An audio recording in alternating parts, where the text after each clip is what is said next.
Greetings, Queen. Greetings, King. What's going on? I am well. I'm well. I'm so well. Actually happy. I know started late, gave a specific time, but I fell asleep. Job is kicking my butt, but I'm here with you now.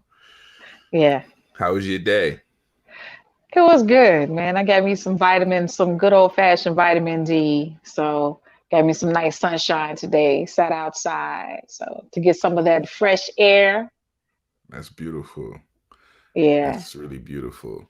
Um, I'm making it public Okay. so everyone can see.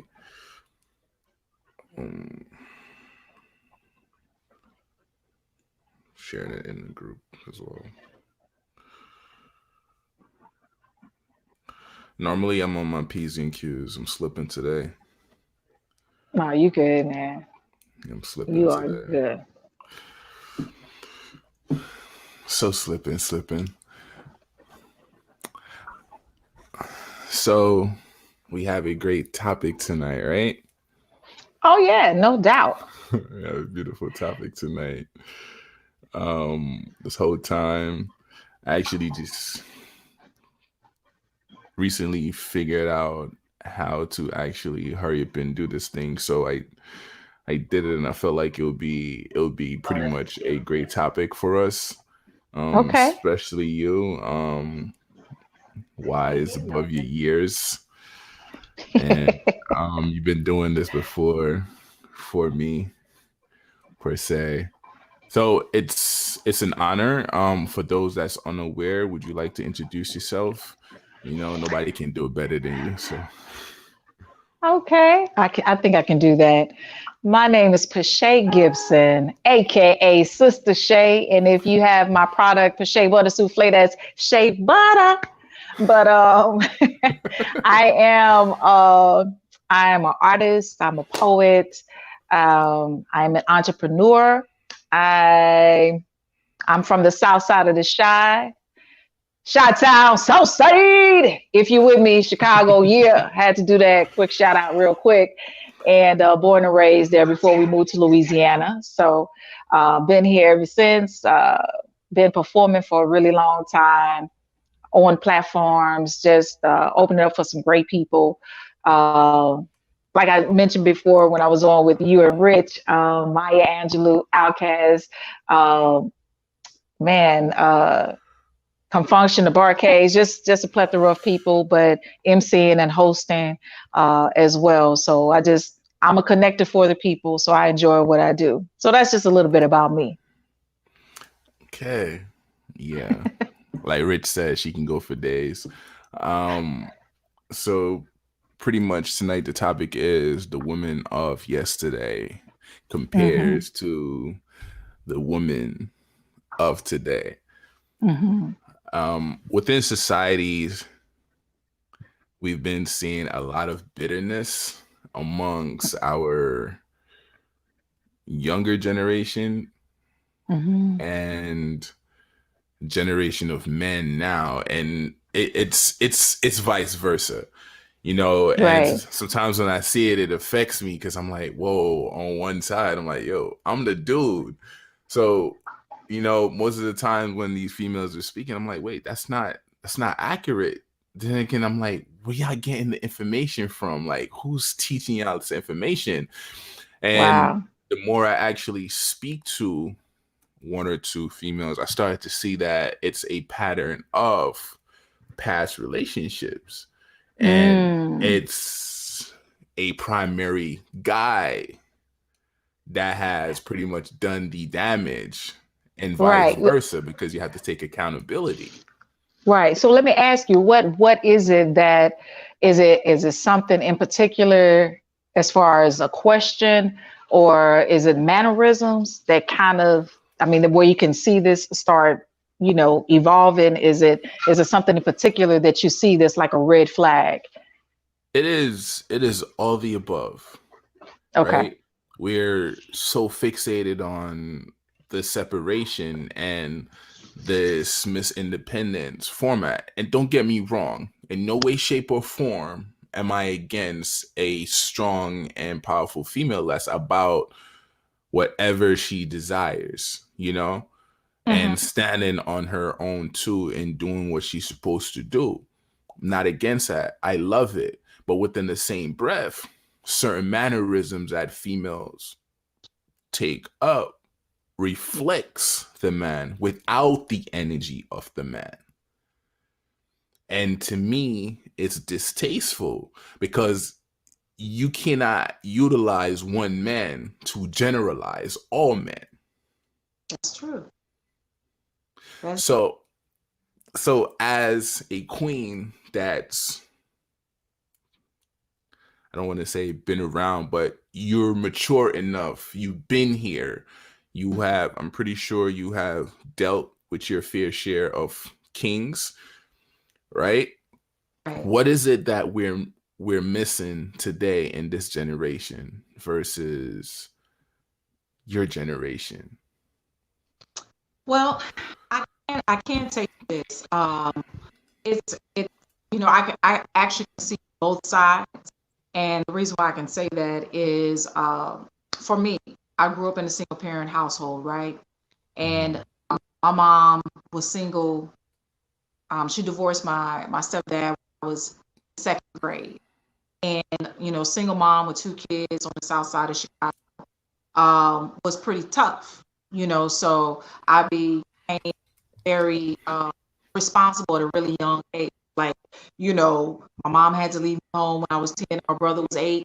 She worked graves as a nurse. It was times we would get ready to go to school in the morning. Sometimes she wouldn't be home. You can't do that now, of course.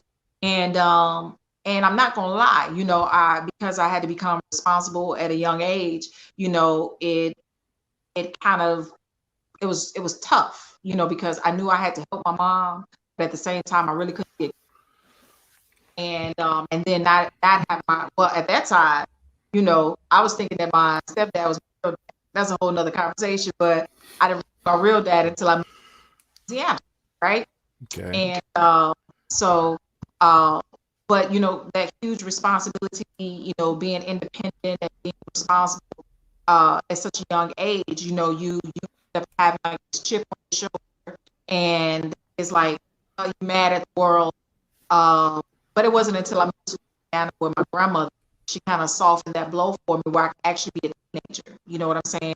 And then when I met my father, come to find out, my brother, uh, my brother was liking me, not knowing I was his sister. I didn't know he was my brother. My sister was in my gym class, didn't know she was my sister.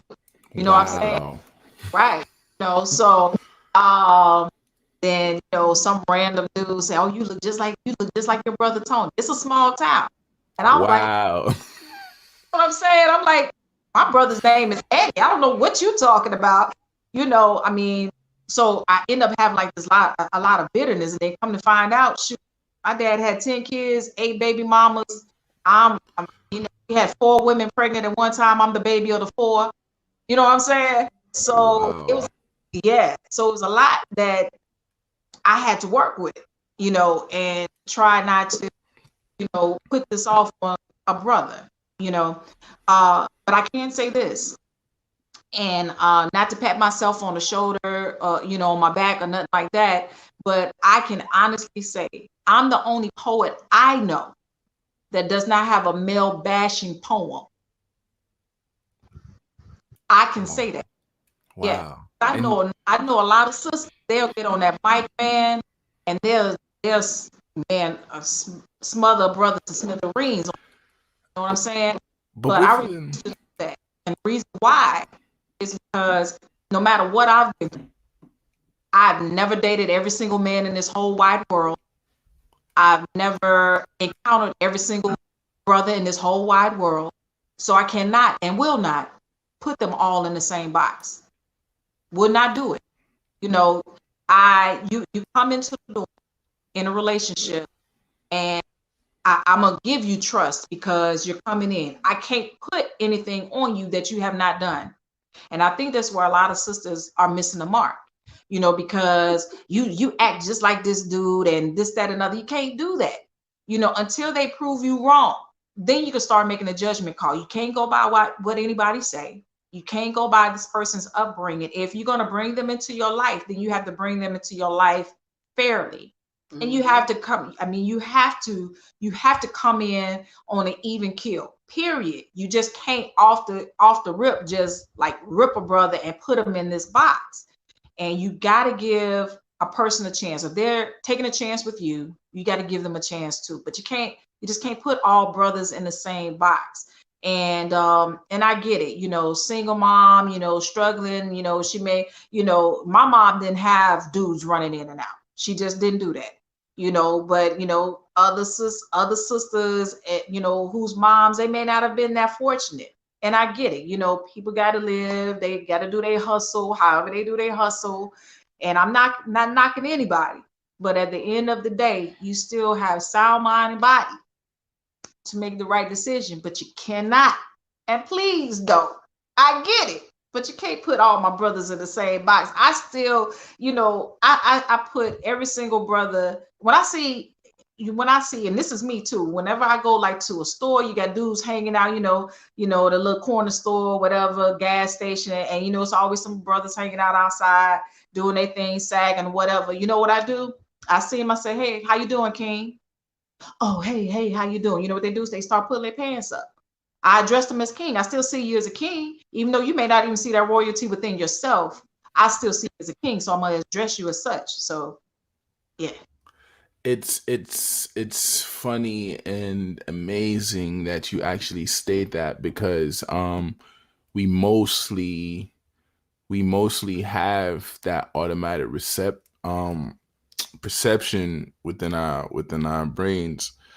Like what you just mentioned was, for certain men, when they see their elders or whatever, it's like an automatic thing we do. Is like we make sure we straighten up, we make sure we on cue or whatever, I guess because we might see our mom within that person, so we mimic that.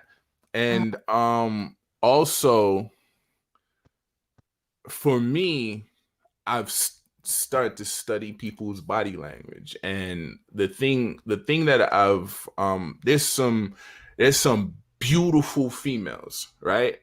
Especially like your mom that you just described, very beautiful queens, right? Because my mom was also a single queen.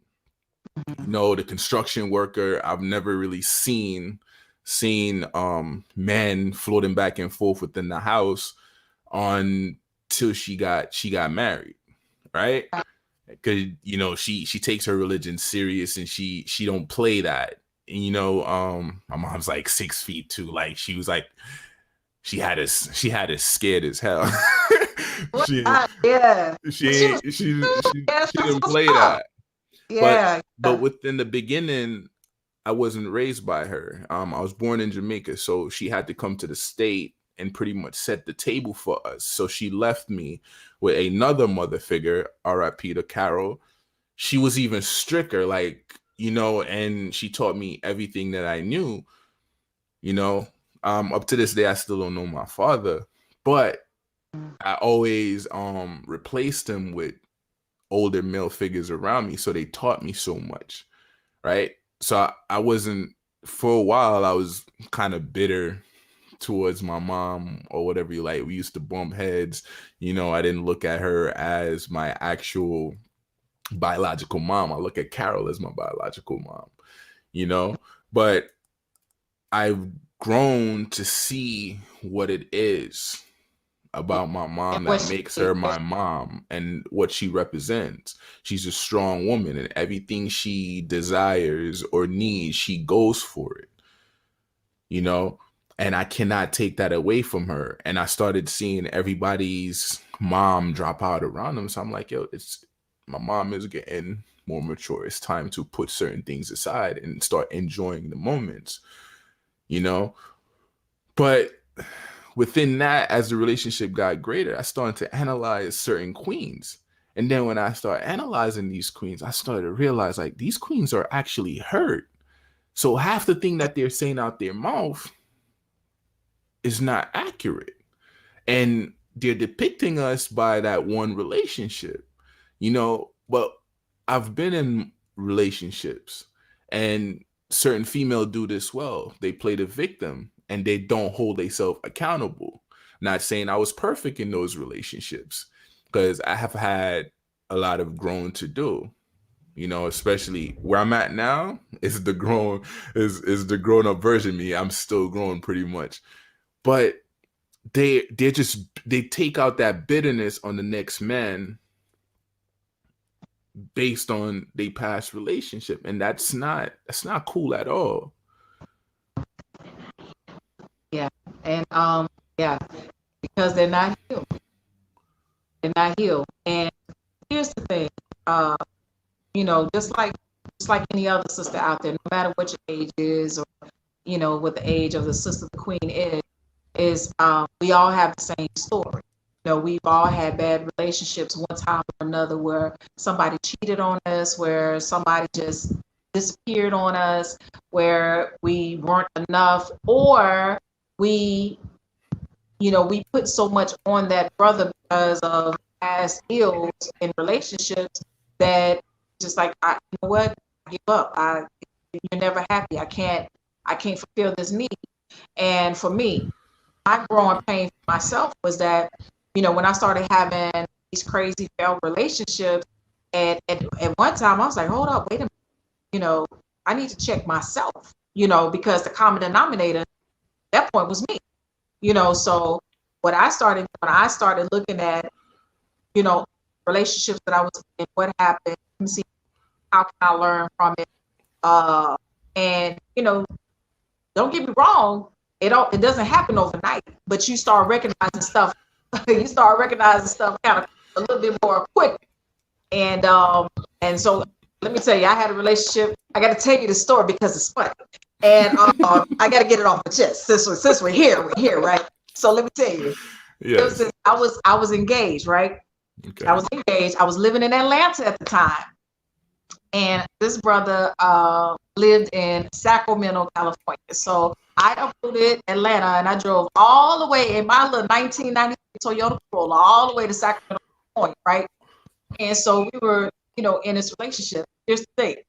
So I get there, and I was, he had gotten me an apartment because I was like, I don't want to do no shacking thing. So, my apartment was like a mile.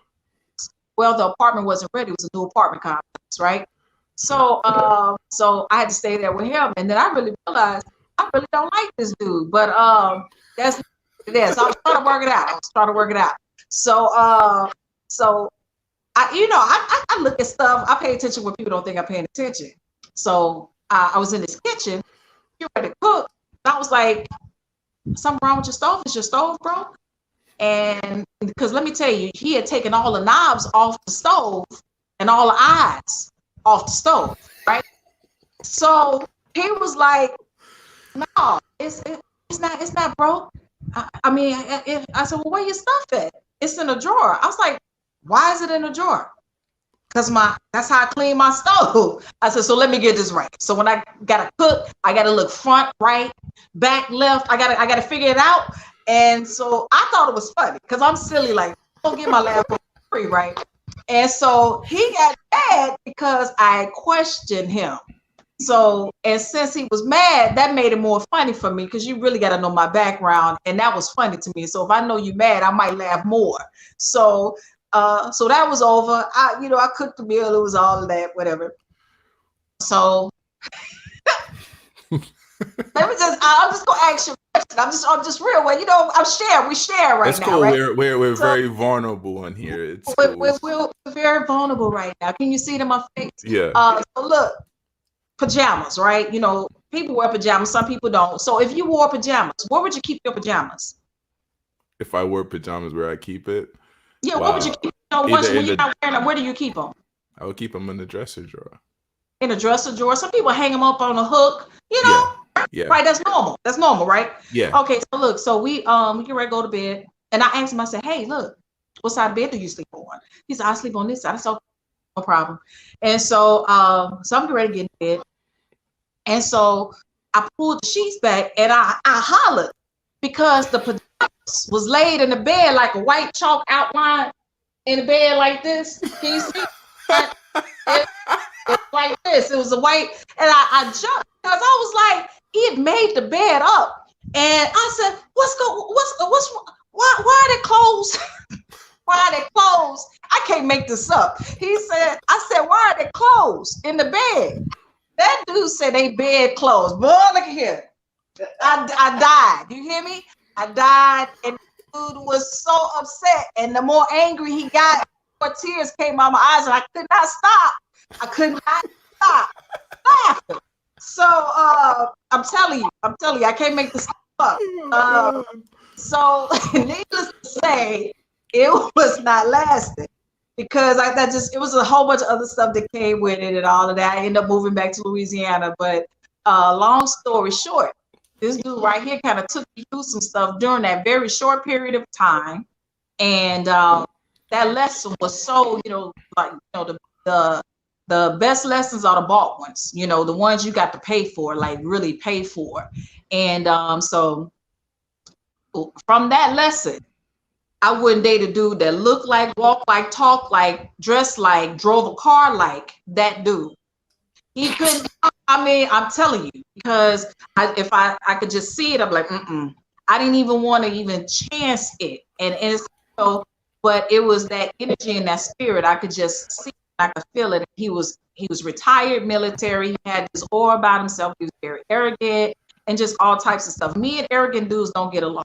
If you're arrogant and you carrying that type of, spirit about you, we're going to bump heads because it's just not going to work for me because I'm a little bit more free-hearted. I'm a little bit, I have more of an open mind and I'm not judgmental or critical like that. I actually look at people's natural beauty. When I speak to people, I mean it. When I say, hey, beautiful.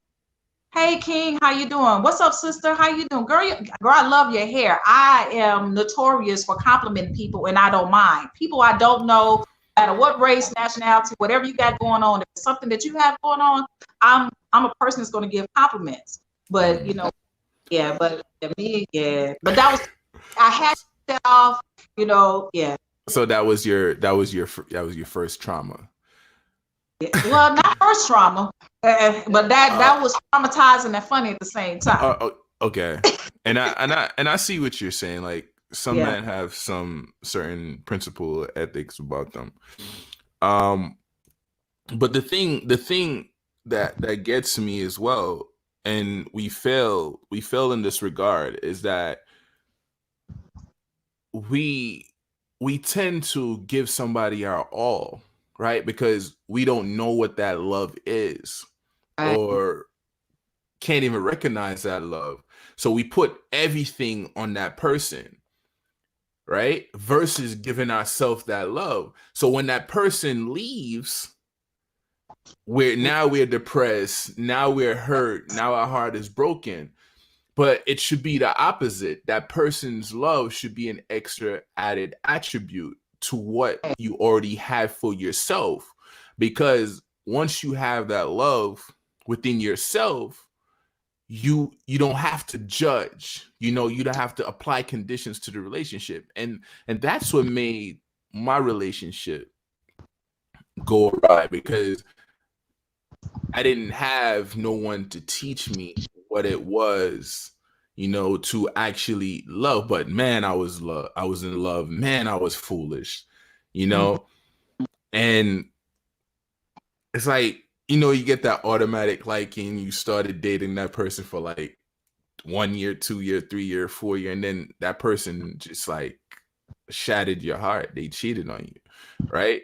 But you were young. You were young as well, so you don't know what love is. Man, to get your heart broken was like, it's one of the worst things ever. Like for 2 years, I was just going around like, screw females, I'm like, okay, once I get them, I'm going to smash and that's it. And possibly I'm not going to give them my heart. And so I was bitter. I was hurt. But there was something about this female. It's like every time she comes around, it's like nothing had changed. Because I was still loving her. So it's like I would be in other relationship and like dismantle the other relationships and still gravitate towards this female. And I'm starting to realize, like, wait, there's something that's off about me, right? So when I got into a more deeper relationship with my son's mom, Mm-hmm. all of those hurt and still holding on to this female was still a part of me, Oh, wow. right? Till I even stepped out of the marriage with the same female, right? But I'm not gonna say that was the situation alone. What also happened was me and my child's mom's relationship was pretty much not the greatest. Right.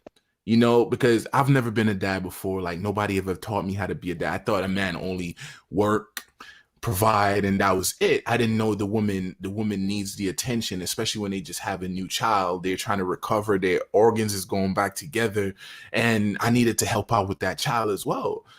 So I've pretty much learned so much in that actual relationship, and I had to go through it because that relationship was never easy. But on the midst of it, she was dropping so much gems that I never realized what they were until I separated from the marriage. And I started to realize our relationship got greater when we separated. And I was like, whoa, there was so much times that she was actually accurate on what she was doing. And as a man, I had to step up beyond providing and thinking that's what it was, because everything was on her shoulders. And I felt like whenever something was wrong, it's like I wasn't there, because yeah, we had the bitterness within our relationship, but versus being there for her was problematic. It's like the body was there, but the mind was not,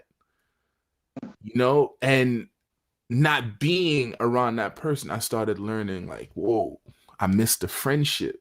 I didn't create the friendship before jumping in a relationship. It was more so like, oh, I have a kid, so Right there. therefore was the lack of father. So I wanted my kid to have both their parents, So I was like, I'm gonna go get married. And that is not the wisest thing to do, especially when you haven't gotten over your traumas and so on and so forth. I had to go to therapy, and my therapist was a female. And when she started decoding certain things and giving me homework on certain things, I was like, whoa, she was right. She was dropping mad gems, but I wasn't. But it takes a secure man to actually Catch it. know that he did wrongs, to go back and correct those wrongs, because she wasn't perfect in the matter and I wasn't perfect in the matter, because she had her traumas too. So it was like a back and forth, the blame game, so on and so forth. And that's what it was. But now we have a greater relationship, even though we're not in the same household. I love her and respect her, because if she's good, I know my children's are good. So we got to have that relationship. Well, you know what? Here's the thing. I commend you, because one of the things that uh, a lot of things that we don't admit to ourselves whenever we're out of balance, with ourselves and with that person, and not really hearing what the other person is. And you said something very pivotal, about being friends. A lot of times we get into a relationship, we don't really like this person. Friendship is so important, because when all else fails, your friendship is your safety net, right? So if you're having an argument, you can go back to, it's okay to, because you will have arguments and disagreements and stuff like that, because you got two different people, Personalities. personalities. So, that will happen, but the growth that you gain from it is so crazy. But so many people want to be, I'm right, don't want to listen, everything they want to keep banging their head up against the wall, doing the same over and over and over again, expecting a different outcome instead of listening. Don't just listen, hear what the person is telling you, hear what the person is saying, and so there's some growth. You can't just like put a band-aid on a gunshot wound and not communicate. You got to talk it out. And I mean, I commend you seeing what it was, you know, because a lot of people, they would never see, they just keep going on and keep making the same mistakes, you know, thinking, oh, that's them, they crazy or whatever. But you actually took time to kind of reevaluate yourself. And And that was what I was saying earlier. I had to really look at myself and stop pointing fingers at that other person. I had to say, okay, what is it about me that's drawing this same type of dude, but with a different name? What am I doing? You know what I'm saying? that was Something powerful. about me, right? Something about me. What am I doing? And so when I started seeing that, that's when I started making the change. So for a long time, I really wasn't dating like nobody, like for real, for real. I go out and I'm like, okay, well, I can kind of see right there, it's not gonna go no further than that. And I don't waste anybody else's time, but then, when I felt, comfortable, then it would be a relationship, of course. But that journey of knowing how not to make that mistake, but growing from it, seeing yourself for who you are and whatever mistake that you made, it's okay to you make a mistake, you look at it, and then you forgive yourself. We don't forgive ourselves. We jump into another relationship. That's key. And oh man, since and you're on that world. Yeah. And since you're on that, Queen, Yeah. what we fail to understand is when we jump into that other relationship, that past relationship is still on your back. You're not flushed. You're not clean. You still have that. So you're gonna jeopardize your current relationship because you're stuck in your past. Yes. Right? And the crazy thing, what I've learned was when I stepped back and held me accountable, right? Whatever she was doing was not so heightened. It was not so great because I was also a culprit within that sabotage that we call the relationship. Yes. Can we do greater? Yes. But now it's like, you know what? Let me aim for the friendship versus the sexual aspect and the deeper sentiments of that relationship, because I have to fix me and I have to give myself this love, and I have to be greater, because once I give myself this love, right, I don't need to chase another love. It's kind of like a person that takes drugs. And it's funny because she used to use this terminology to me. She said, because I like to deflect a lot. Right. So what I used to do is we used to put in situations in which she was riled up. Like certain women, when they get riled up, they want to fight.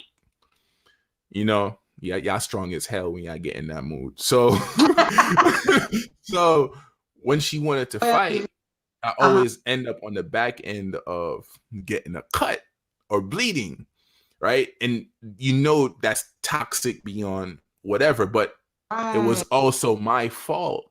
Because she used to say, yo, it's like you're trying to tell a crackhead, right, to stop doing drugs when you're dangling the drugs in front of them.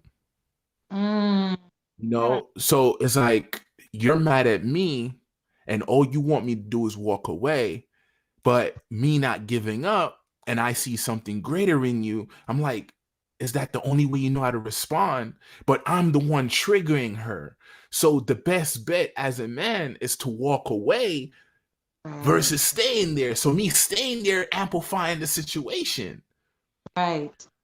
So this accountability thing is more powerful than we know. And the self-love thing is a lot more powerful than we know. And it is what it is. And some of us need to come to that recollection of what it is. We be lying to ourselves.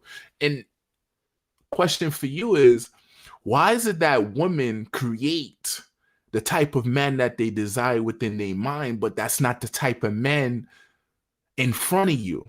Why do you think women do that? That's really good question. Because let me tell you, because I mean, if I had if the dude that I created in my mind, if he showed up, he wouldn't look like none of the dudes that I dated. I think I dated one guy that that fit what my mind created or my heart, created. Everybody else looked totally different, you know. Um, and I think we put ourselves in this realm of like, maybe I'm being too picky. Maybe I might be missing out on somebody because I set this standard, and then so we start trying to dumb down, to feel like that I might be missing out on a good person or this, that, and the other. And sometimes we do, because I here's the thing: if I have a checklist of 10 things, and I check off 8 of those things, those 2 things that I didn't check off, or the main 2 things, are going to drive me crazy. And I'm, like, why did I settle?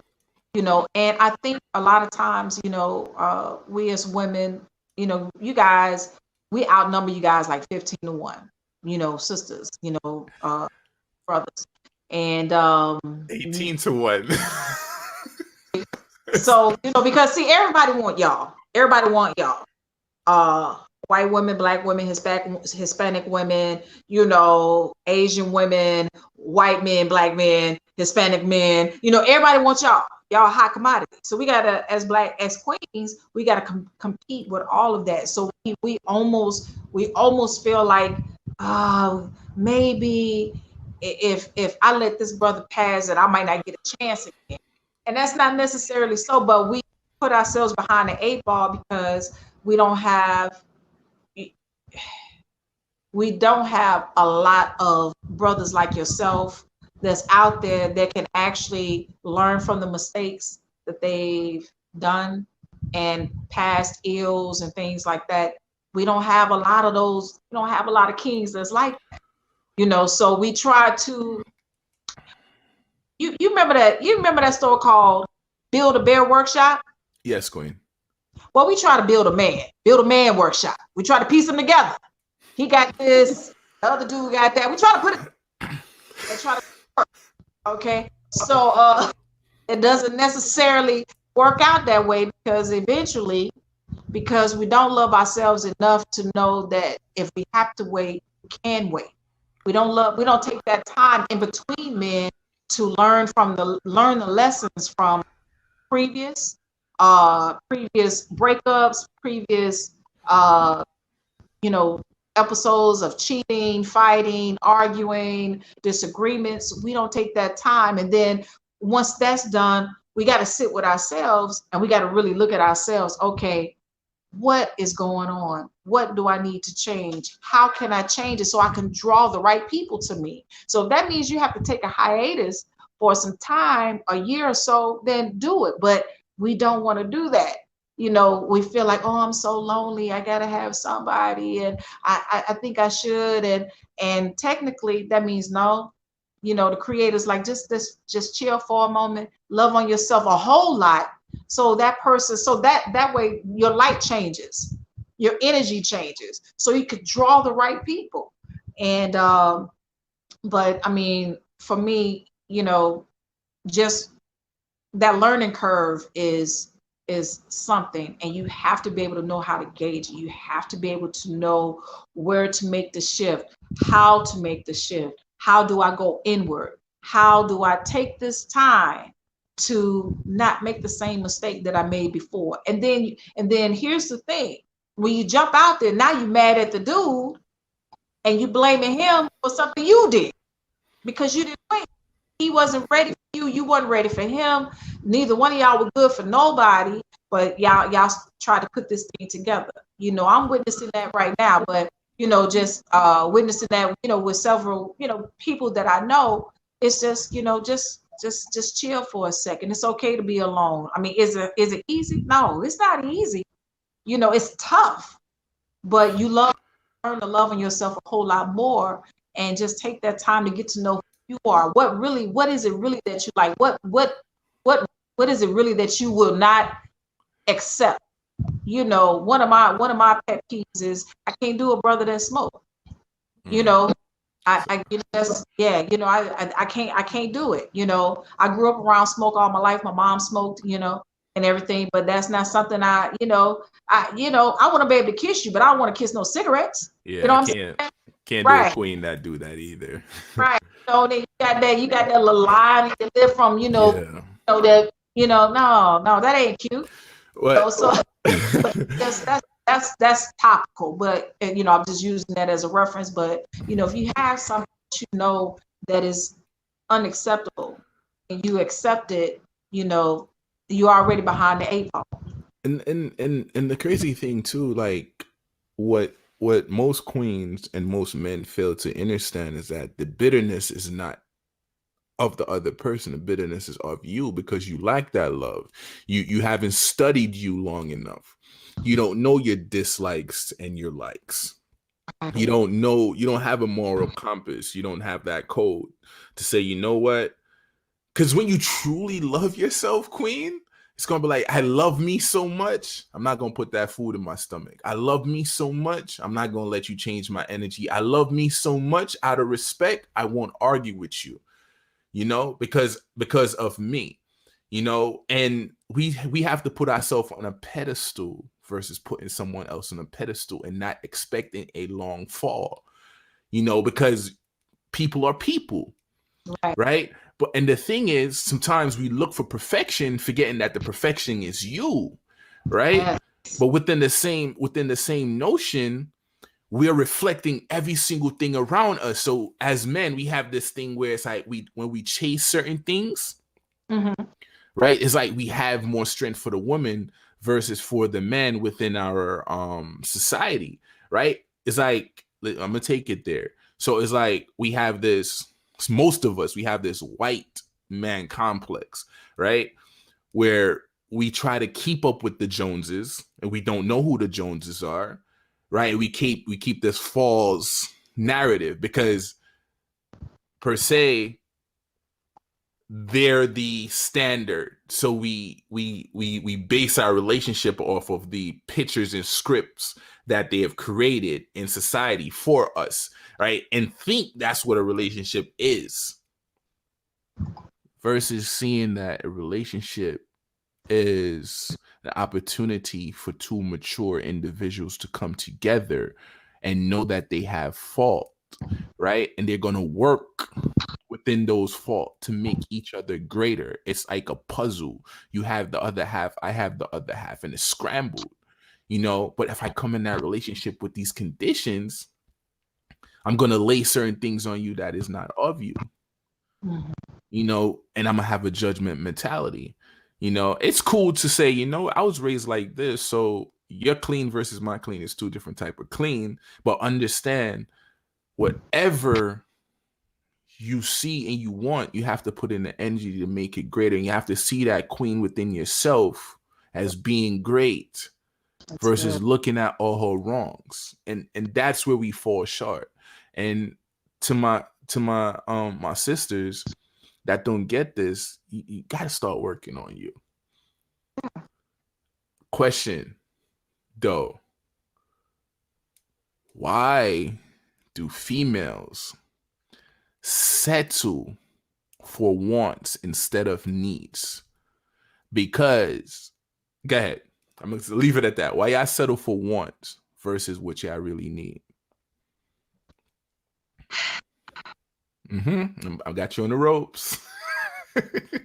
Think for that one. Good question. Phone a friend. No, I'm just playing. I'm sitting right there. I said phone a friend. Why do we settle for wants instead of needs? I don't. For me, I never settle for what I wanted.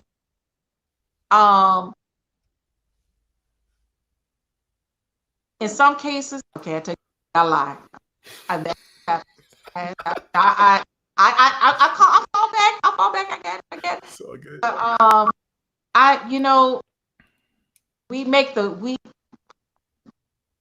Some women, I'm not gonna say all, some women, we have this instinctual mother complex. and we see what we want and think that we can mold and groom to what we need instead of pushing aside what and waiting what we need. Um, and sometimes that hinders us a lot of times. Not sometimes, a lot of times that hinders us because we can see the potential. And what I've grown to know is I am not loving or getting ready to marry potential. It's got to be what it is I need. Because if it's potential and I'm constantly in the potter at the potter's wheel trying to sculpt and mold you into what I need, and that is not you. It's going to be a fight. It's a fight the whole time. The whole relationship is back and forth, and I really don't have a straight answer for me. I'm speaking for myself, so I can't speak for other sisters and why they do, make the decisions that they make.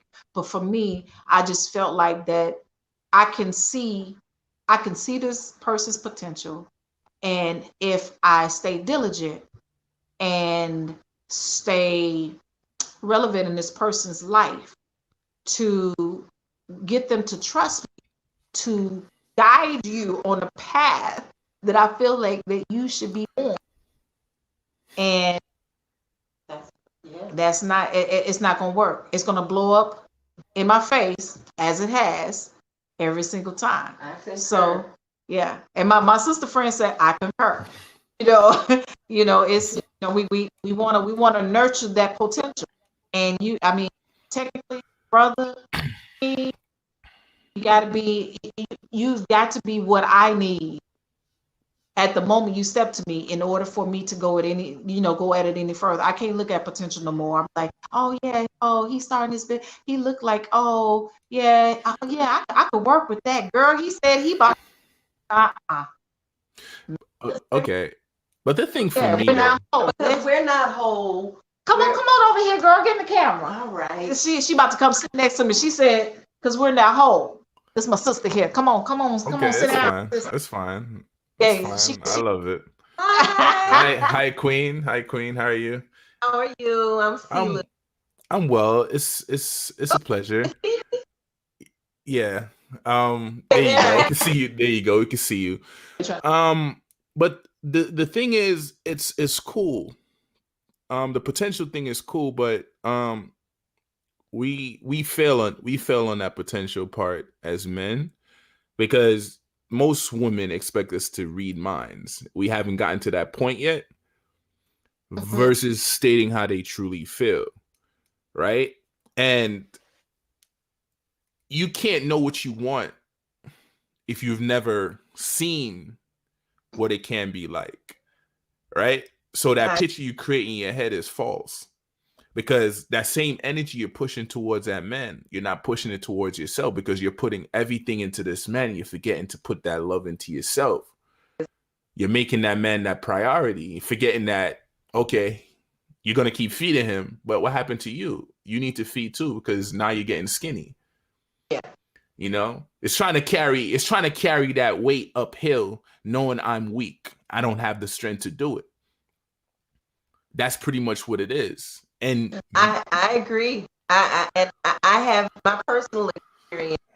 I was in a relationship for years and years, walking that walk of trying to drag somebody up the hill and compel and convince them, this is what you want, this is what we need.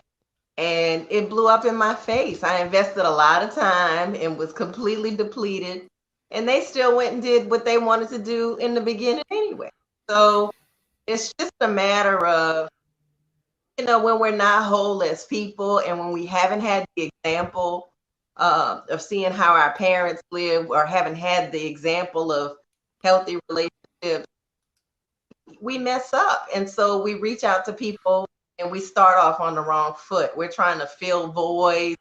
We're trying to right wrongs, trying to heal things. And that approach will never work. But it takes a lot of trial and error to get to the place where you recognize that. And when you learn better, you can do better. But I think another thing with the question you asked about women dating out of what they need, or what they want versus what they need, is sometimes people aren't very independent on their own, you know, and so they make choices to hook up with people that can financially support them, that can add things to them that that they don't have, or they have not developed those skills on their own to be able to take care of their own. So they hook up with people knowing it's not what they need. You know, I'm just using a very broad example, but you wonder, like, how does you're on point. Yeah, how do sisters hook up with drug dealers? You know, it's dangerous, but it's financial, you know, and they're cute and they're this and they're that. And then before you know it, you know, they're losing their children, they're losing, you know, house and home and all of this because they made a decision about what they need because they're not equipped to care for themselves. Speaking on that, right, Queen? Yeah. Okay. When they do that and they get hurt, right? This drug dealer per se, or this fictitious alpha male, because they like to say who's an alpha versus not an alpha or whatever. I don't know who make those things up, but whatever. When they date those drug dealers and you have the nerds that was the one that wanted them, wanted them, and they pretty much they shitted on the nerd to go for the drug dealer, knowing the nerd was the greater choice. Right. And when the drug dealer broke them down, now they want to come back to the nerd when they had 1 or 2 or 3 kids. Right. Wow. What do you say about that as a queen? I don't really agree with it, but you know, I'm grateful for the fall guy, because now maybe their children can get some positivity in their life, and you know, the brother can be open. But I mean, it's sad that it has to go down that way, and that it goes down that way so often. But I also fault our narratives. I mean, any movie that we've seen since the 90s, you know, that was kind of the theme. It's like, it showed us the breakdown. Like, you don't want the nerd, you don't want this guy, you want the hustler, you want this, you know. So I mean, I already spoke to that earlier. You know, we don't have a lot of examples, sadly, in our community, you know, since, you know, forever. Our families have been broken up, men and women separated, economics, segregation, just all of these things that impacted our families. So we looking to Hollywood, we look into rap music, we're looking at this for what it's supposed to be. And all of these narratives are not really based in anything real, you know? It's crazy you say that, because that's where that accountability comes into play, especially most of us. Or if I analyze my mom, right? Yes. I'm more so grateful for my mom teaching me what not to do. Yes. Right? But most of us, especially as a child is more so going to go off of the parents' action versus what the parents actually said. Because if you're showing me something great, I'm going to mimic something great, you know? So it's not about really just talking it. You got to walk within the same aspect. And, you know, we have the older generation, they're like, yo, the newer generation is messing up, but you messed up too, you know? So I feel like our elders need to take accountability as well, because the elders are also jealous of the newer generation and vice versa, you know. So it's more like us as so-called blacks, aboriginals, we tend to have the gems but hold the gem for ourselves, not realizing we're not continuing our generation that way. If you have it, you teach it, still sharpen still. You know, and we fail to understand these things. And I feel like that's one of the way that we fall off. And I feel like most of these moms, not all, are like babies that has babies that's That's in the right. club partying with their baby and trying Yeah. to keep up with their baby, forgetting that they're actually a mom, you know. Yeah. So they don't teach that queen hygiene. They don't teach that queen how to pretty much structure a household or how to be a woman. But there's certain things that that father can actually apply to that queen that will make her greater, because if that father is within his strengths, he's going to show her what a man is and what she deserves as a queen. Right. You Absolutely. know? My sister friend, she's trying to. I don't think she could get on there, but my sister Melissa, she just said that we're constantly on a battle of trying to define who we are. Mm. And because we're kind of, she said the value system in our community is changed. It's not the same. Like you were just making a reference point to, uh, the mothers in the club with her daughter, and they twerking together. So she's not leading by any example. You know what I'm saying? They in a twerk contest. Oh, You know my what I'm goodness. saying? So, leading, trying to lead by example and gaining some stability is no foundation. Right. And the foundation is totally just depleted. And neither one of them, both of them are aimlessly just filling in the dark, trying to piece stuff together, and they have nothing to go on. Her mom didn't know her father, and the daughter doesn't know her father, or may know his name but doesn't have a relationship, or and so on. And it just trickles down to something that's very ugly, because nobody has any identity of self. Her mom does it, she does it. Now she has children, and she can't even pass that on because there's nothing there. And it's sad, because the brothers are growing up, my kings are growing up not having a powerful father figure, understanding how to be a man. And But then you have Queen, she's aimlessly in the dark because her mom is in a club twerking with her, or her mom is working 2 and 3 jobs. She's not home a lot to kind of give her that information. or Or she's being raised by somebody else that's not her mom. yeah, and that and within situation like that, you get the abuses, like the rapes and the stigmas and the stereotypical views, whether it's by a stepdad or whatever it is. And the thing that is crazy as well is that females females tend to most females, not all, before I get crucified on here, um most females tend to actually, especially the mom, bring a certain man within the household, right? Mhm. And they daughter seeing you change a man, like you change your underwear, she gonna feel like that's the norm, especially when she's younger and nobody's telling her different.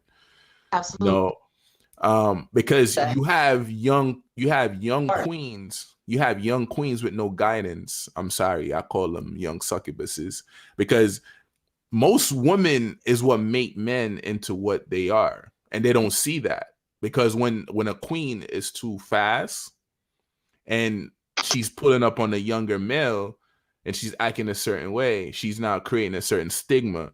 And you have certain queens that raise certain men in a certain way. Like you said earlier, sister, you said that they don't have the opportunity to know what a man looks like or to be what a man is. But a man is a man once you were born a man.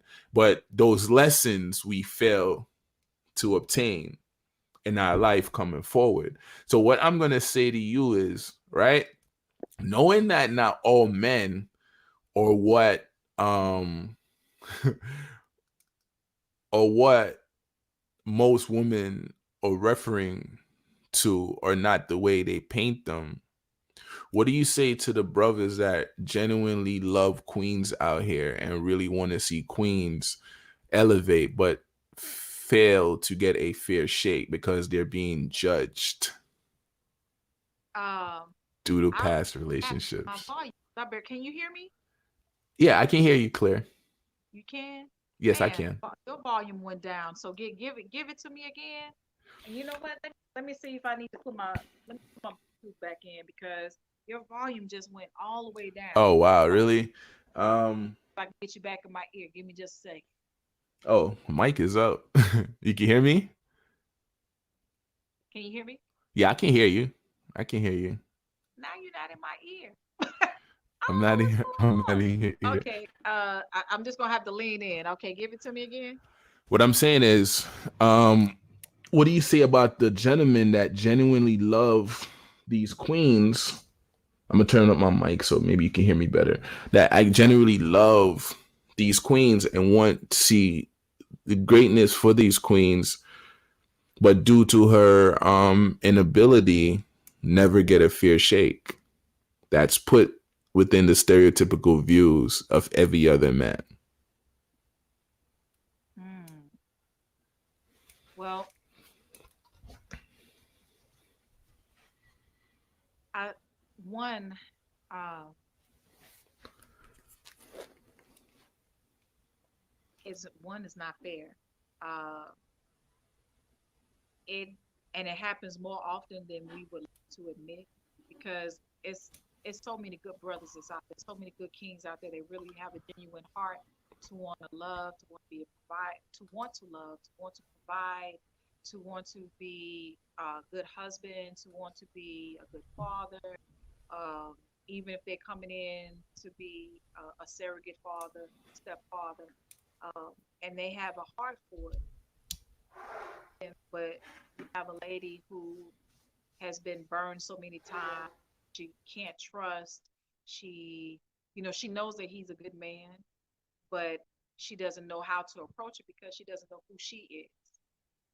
And I've oh God, I've seen so many relationships where the guy, I mean, he's given all he got to the sister, and it's never enough.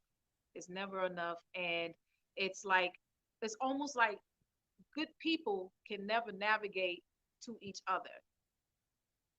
And you have one person that's extreme and then the other person that's, really nice, good relationship, but this person is cheating on them, but this person is accepting and trying to understand, still trying to make the relationship work. Uh, and it's hard to watch, but at the same time, that brother who knows who he is and has that love in his heart, he's eventually going to have to step back and say, you know what, I have to find someone that really values and appreciates me. I think a lot of times we get into the business of getting relationships with people because we feel sorry for them, um, because we want to be better than what they had in the past and we want to make a difference in their life, but technically, that's really not our responsibility. We are supposed to be with someone that is where we are, that can accept us where we are, that has something to bring positive into our life, um, and something that you can hold on to that's substantial. Um, we I've been in that. I've been in that situation where I stayed in a relationship because I felt sorry for that person because they may not have had the same experiences that I had, or because they just had a bad shot at everything, and I just felt like that I needed to, Save that uh, person. yeah, I needed that, yeah, that I needed to help that person, but technically I was drowning. You need And that saving. person was receiving all of that, and nobody was throwing me a safety net.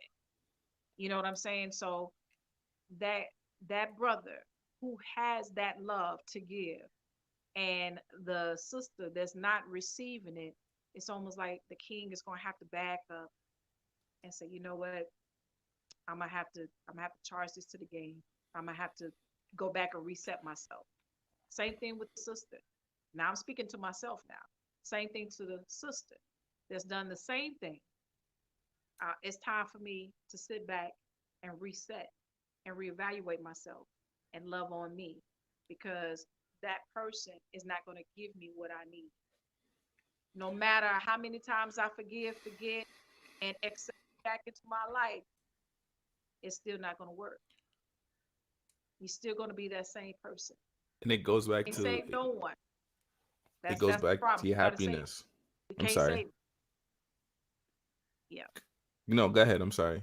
Oh, no, no, no. I was just saying we can't save everybody, and we need to stop making it a part of the relationship of trying to save somebody.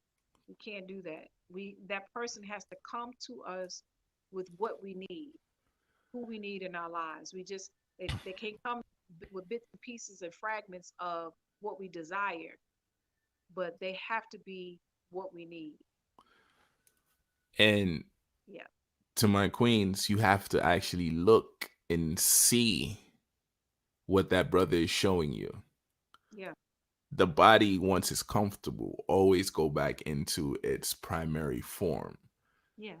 So we all have masks, but it is rare you find that person that is genuinely showing who he is, and he's walking and talking who he is, right?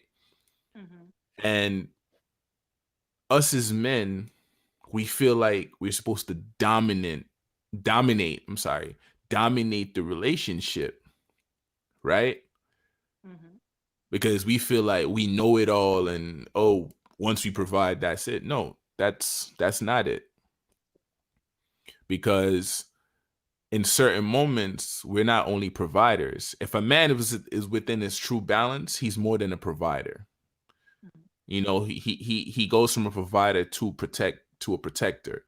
He leaves from a protector, if he's in his right mind, to create. He's also a creator. When he's amongst his kids, he's vulnerable, right? And he shows his vulnerable side. Like, to give love, you have to show that side. And man has feminine side. I don't care if it's a daughter or a son. That's You right. have to bring that energy out and show them what it is. Mm-hmm. You know, whether it's the kissing on the forehead, and whether it's you going to your daughter's show or ballerina show, and she sees you and you mimic her moves, help her practice, teach her how to dance or maneuver a certain, show your son how You to sound like play a in the, professional. You did that? huh?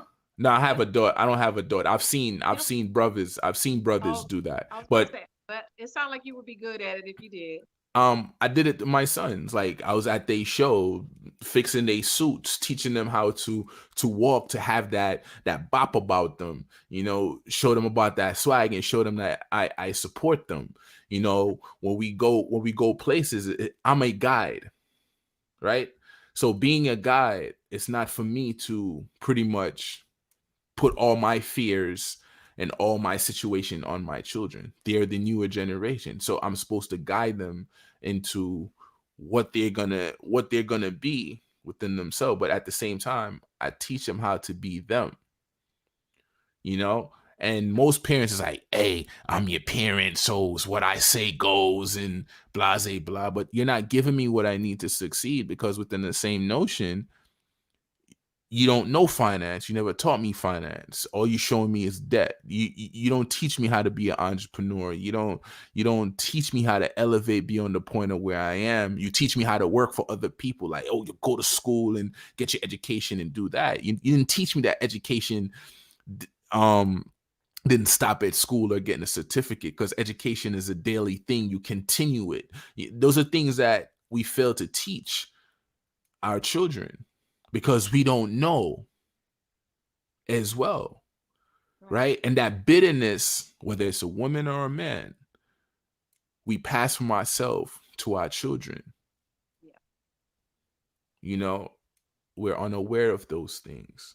And don't get me wrong, sometimes, like in the beginning, I didn't know how to be a dad. I was always serious. Like, I had my son, I'm like, what do you do with this thing? Because, like, they cry, so you don't know how to pretty much solve what they're going through. So you would get frustrated because you've never done this before. But the thing I say to kings and queens is that nobody has the right answer on being a great parent, because you never stop being a parent, even when you die. our children hold on to certain memories. It's something you have you got to continue to do in the present, and you do it over and do it over again until nobody has the real answer. And we have to give ourselves more credit, you know? Like a lot of us tend to blame our surroundings, right? But we fail to take that accountability. Like, you know what? I'm not gonna let me look at the positive light, what my mom miss or what my father miss, and let me aim to find that for myself, because maybe I can teach them something that they never taught me. Mm-hmm. A lot of us don't look at that. So we look at the picture and all we see is the black and white. We don't notice that there's colors outside of those lines. We don't see the pain. You know, if you have to tell the younger queens today one thing to elevate them beyond the concept of man ain't shit, what would it be? Know yourself first. Love yourself first. Find out who you are. Find out about what you need. Groom yourself, inward, outer, spiritually, emotionally. Build yourself up so that way, when that person, when that man comes to you, you would already have a solid foundation within yourself. They're not there to uh, help you get those things. They're there to add to those things. So Mm, can't go we just can't go empty handed. We have to go with some sort of self love, self value, understanding who we are, because if we don't, we will always fail at a relationship. We've got to know who we are. We've got to love ourselves enough to know that we deserve the best. Forgiving ourselves. We got to forgive ourselves. We got to forgive our past. We got to forgive what our mama did do, what our fathers didn't do. We have to forgive all of that, because if we don't, we will blame it on that next guy who may genuinely is there to really love us through it and help empower us and lift us up and just be a helpmate, you know. But we gotta forgive ourselves. We gotta love ourselves. We have to understand who we are when we make mistakes, not being so hard on ourselves, but just and don't be so accepting of something that we feel like is shiny, or it's because it looks the part. That's where a lot of females mess up, because it looks the part. No, look deeper than that. Stop looking topically. Look deeper. Go within yourself and look at how this person is. Because once you start understanding who self is, you won't accept no BS that's coming to you with no foolishness.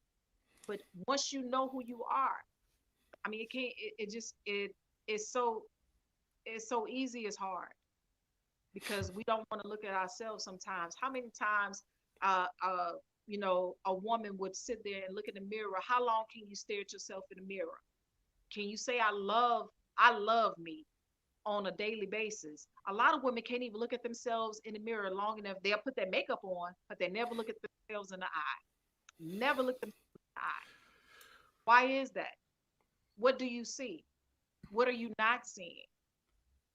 And once we get to the foundational, the root part of what that is, and that's the only way we can change.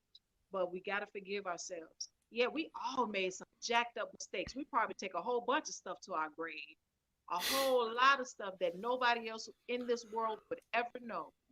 But give yourself permission to say, I forgive myself. I forgive myself, and I want to be a better person. I love myself. I deserve more. I deserve the best. I deserve to be better. I deserve to draw good things to me, stuff that's going to add to my life, not take away from my life, something that's going to strengthen me, something that's going to lift me up, empower me. That's what you need to be looking for.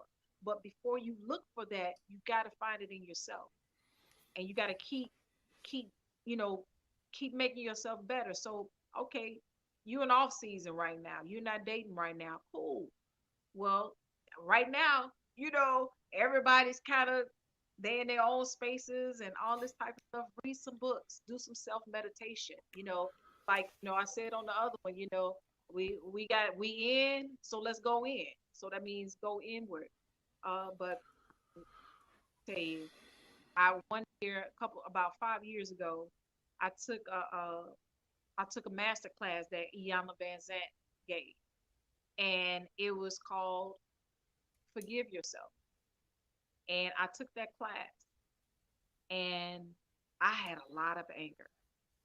I had a lot of anger towards my father because he was not in my life. I didn't meet him till I was 16. And then when I met him, he pulled me out of a party, didn't know my name. He just said, go in there, get the Gibson girl. And they brought my cousin out because I was new to this area, so nobody knew me. And so when I got outside, this dude goes through the spiel of saying, you know how you know somebody, but you don't know anybody. You think you know them, and this, that, and the other, to tell me he was my father. I was at a party. You know what I'm saying? And I was angry with my biological father. I was angry because I didn't share. He wasn't the first man to tell me, "Oh my God, my baby looks so pretty. Oh, look at you," or daddy daughter dance, or I couldn't hang out with my dad and him show up at my track meets and the sports that I played, and me being in the plays that I was in, and just I didn't have that, and I was angry. But I had to, when I took that class, I really had to forgive a lot of that because I was holding on to that, and other people were paying for me not forgiving myself and forgiving that person. That doesn't mean you go up to them and say, I forgive you. No, you do that for yourself. The forgiveness has nothing to do with that other person. Nothing to do with that other person. You don't make a phone call, send a text message, write a letter. You don't do any of that. That is for you to do in private. So forgive yourself, love yourself, and give yourself permission to do so. And that's the only way to draw that light to you. And I can't stress that enough, man. I mean, I can't stress that enough, because I mean that's a journey that I've been on. It's not a journey that you're gonna master. You'll get better at it, but you'll never master it. You'll understand it as you go. Things will start clicking. You be like, oh, I remember that. I remember that lesson. And then when that same guy with a different name shows up, you'll spot him a mile away, and you go in the opposite direction. Don't even cater to it. Don't even. And it's just about strengthening yourself and knowing who you are. Again, loving self, man. You gotta love yourself. Yeah, That's it. because That's all I we got. we tend to use our traumas as an excuse to identify with what we believe we deserve or what is right for us, but it's toxic. And I can say that as a man because we all go through it. All righteous minds go through it. We all go through it. And there's nothing more profound than what you just said. The forgiveness, the meditation, and eliminating the physicality of it, because you don't have to be in front of that person to say you forgive them. You speak it within yourself, because all things start within yourself, right? And I had to learn that as well.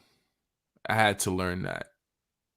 And it does something to me to see most queens running around like, oh, this man ain't shit, that man ain't, but that man is a representation of you.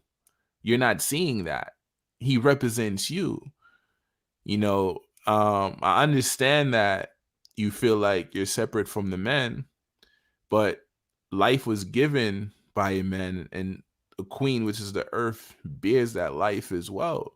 So as the left hand needs the right, and both watch the face, so we can grow together.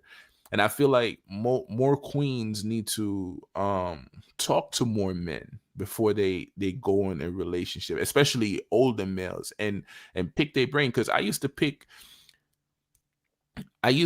my older friends' brains. Like, how did you keep your marriage so long?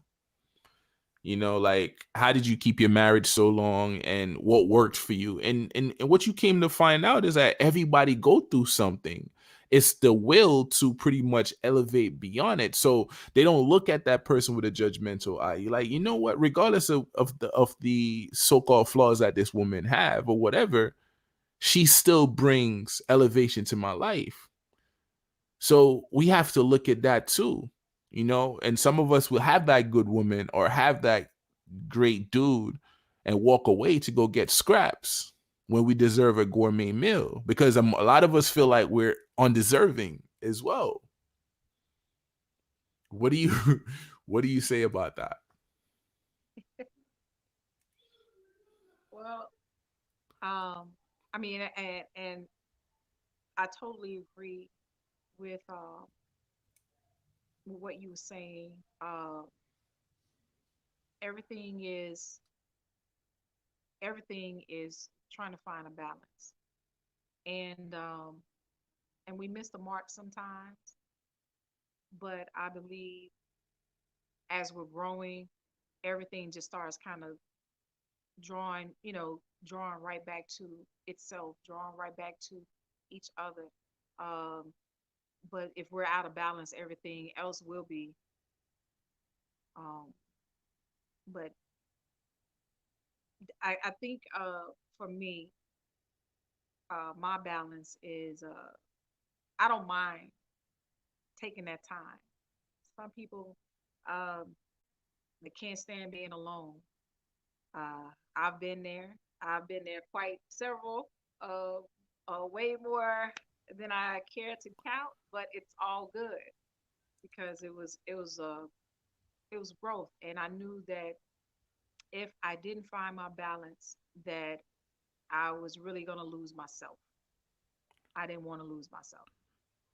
Can you Um, speak more on that for yeah. certain females Uh, to get it, that being by yourself? Can you which speak part?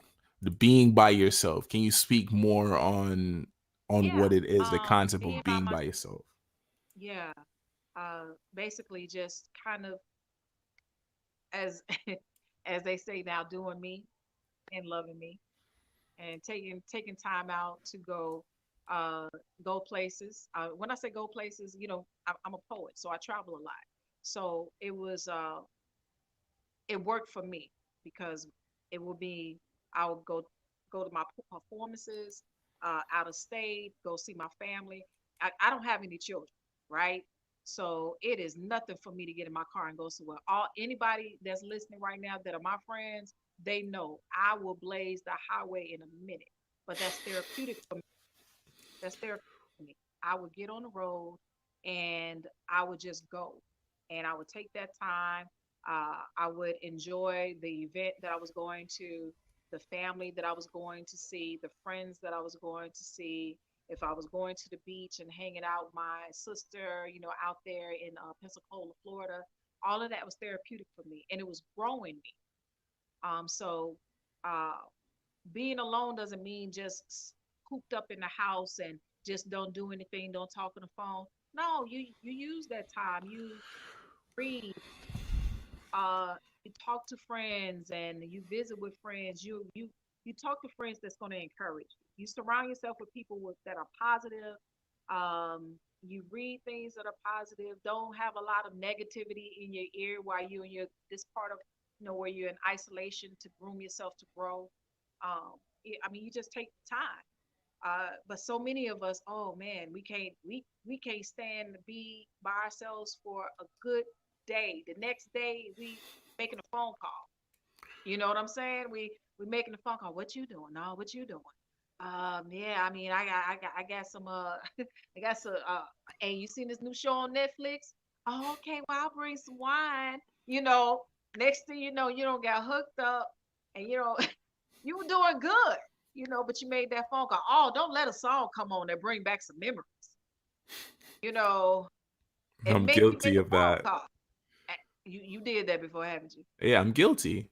Okay, I mean, I'm but guilty. because that happens. Yeah. We hear a song or oh man, don't for us. I'm speaking to the sisters now. Don't let a brother walk by and he got that cologne on that you bought, and oh man, and it smells so good on him. It make you turn around and look at him. It's like, you know what? I need to call him today. Why? You know, and we've all done it. But you know, the minute that we do that and we engage in that activity, man, we're so regretful. We just like, man, I just blew it. Man, I've been celibate for 5 months. There I go. I got to start over. You know, been there. So like I said, I just try to I make myself kind of busy, but busy in the sense of doing stuff that's gonna enlighten me, that's gonna encourage me, that's gonna Bring up your spark. value. Yeah, that's gonna be positive. So it's yeah. Sometimes you just got to get along with self. You do, because that's the only thing that's gonna keep you from making that same mistake again. Once you really see what it is, you gotta take a long look at yourself. You gotta see you for you, because it's not everybody that's doing it now. I'm gonna put You you. gotta see what it is. I'm gonna put you on the spot. Is But it possible before you leave we can get a poem? man, you know what? That ain't nothing but Rich Lamar. That ain't nothing but Rich Lamar.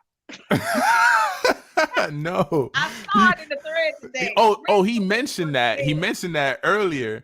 But no, sincerely, like I would love to hear it. You got Okay. that glow, Oh man. so Okay. So now I gotta think of a poem that I'm not gonna mess up. Uh. Okay. I did it, Rich. Y'all so messy, man. Okay. Well, look, before I do my poem, because I forgot to do this in the beginning, and I know my sister is watching. She probably like she hadn't said anything about. I also too have a podcast that will be starting on Monday at 2 p.m. where I'm interviewing Miss Tiffany Zachary out of Lafayette, Louisiana. It's called Legacy Talks. It's affiliated with the Louisiana Legacy Black Legacy Film and Arts Festival. I am the brand ambassador, Sister Shay Gibson, and also I am going to be in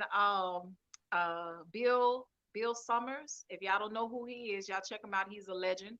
I am going to be in his documentary. I'm actually interviewing him in his documentary, so y'all make sure y'all check that out. His name is Bill Summers. The documentary is going to be dropping real soon.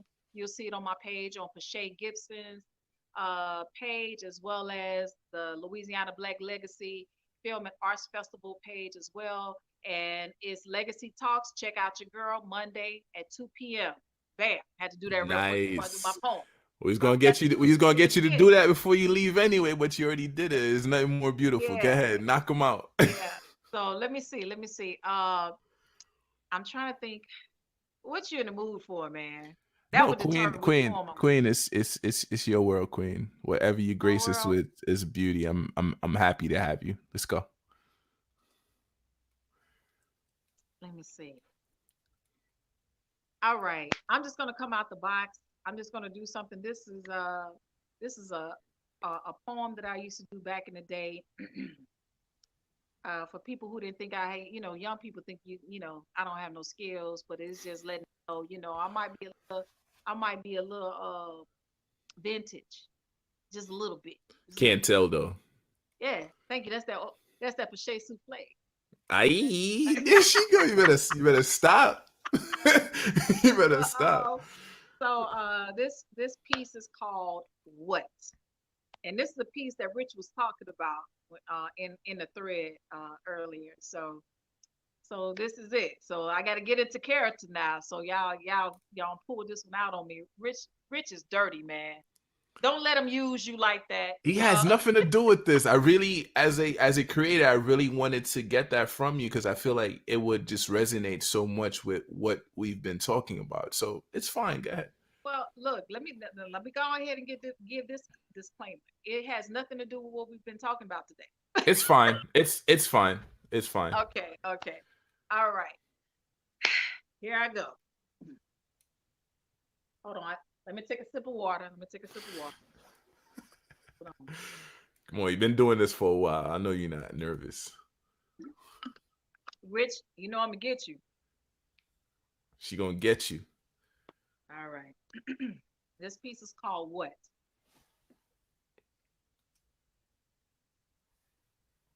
Contrary to popular belief, you can't handle me. They do call me the thief of the night, female chief of the mic. If you're lucky, you just might get convulsive organic eargasms, verbal cum shots, and backbreaking backspasms that dome pills can't handle. I will dismantle real simple, unplug and disconnect you from the speaker. Here comes the Grim Reaper. Death becomes you. Under my command, you fall deep. You are not getting sleepy. It's creepy to see me, a female phantom, on the MIC. School you my grammatical ghouls and goblins.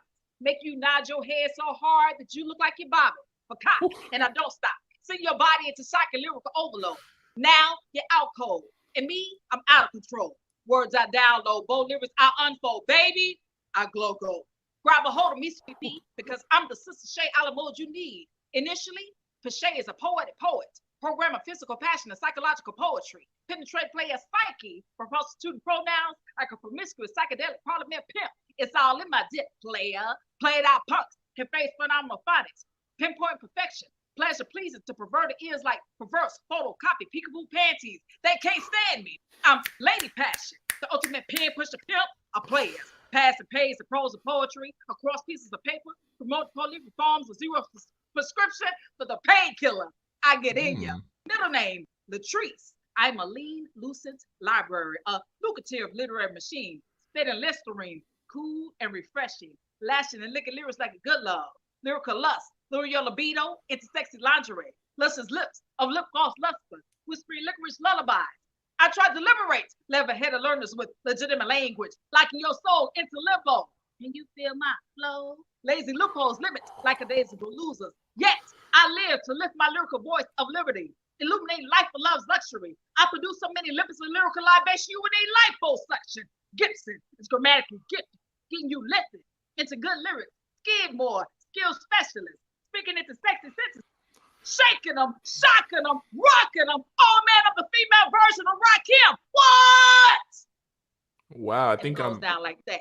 I think I'm in love.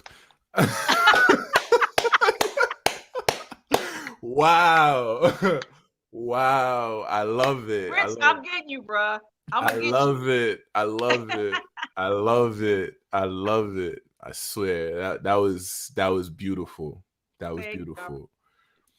Nice. I'm grateful. I'm grateful to have you take time out of your busy schedule. I know we're I appreciate quarantining right now, but like I said, it's an honor to pretty much have you here on the platform. It does so much, especially to have somebody else to speak light into women and elevate their bliss and their power and their nobility. You can also tell us again how we can follow you. You say that again? You can tell, this is the closing, so you can speak on yourself and tell us how we can follow you again and going forward. Well, first of all, I want to say thank you. You are amazing, man, and I love what you do. I love your spirit, and um, to have brothers and kings like yourself that's out there that really has a heart for people and has a heart for women, queens. I appreciate you because this platform, having a platform like this is not easy, because you're going to always have naysayers and people, may not be in agreement with what you do. But one thing I can see is that you genuinely have a heart for the people. And I want to say thank you for having me here and being able to speak to your audience and make some new friends. But I truly appreciate you. So for that, again, King, I say thank you. Um, Again, you guys, my name is Pache Gibson, aka Sister Shay. And you can follow me on Instagram at Pache.Gibson on Instagram. I am on at Pache Gibson on Facebook. I will be creating another page, a fan page, which I have not done yet because yeah, I'm trying to work on that. But I'm working on that. But you'll see the link on my page on Pache Gibson as well. And that's spelled Pascha Gibson, Gibson. I am the brand ambassador for the Louisiana Black Legacy Film and Arts Festival, and I am also the host of Legacy Talks. That will our first edition will be Monday at 2 p.m. and we're going to be interviewing Miss Tiffany Zachary, Doctor Tiffany Zachary, and she's going to be speaking to us on mental health. So y'all make sure y'all tune in. Again, thank you, King, for having me, and thank you for everybody that was listening. And we'll listen later on this week. So thank you. It's an honor, and the honor is mine. For those of you that would like to actually inquire about the live, to send me a request at King Jermaine on Facebook. Follow me on Twitter at MEN-talRollaDeK, YouTube MEN-talRollaDeK, and IG MEN-talRollaDeK. And this platform is a powerful and a growing platform. And we welcome every single individual, especially that want to see our community elevate and want us to live within unison and be great and excellent as so-called Blacks and Aboriginals. With that being stated, gratitude to all, and thank you guys. It's been a pleasure and it's beautiful. Don't leave.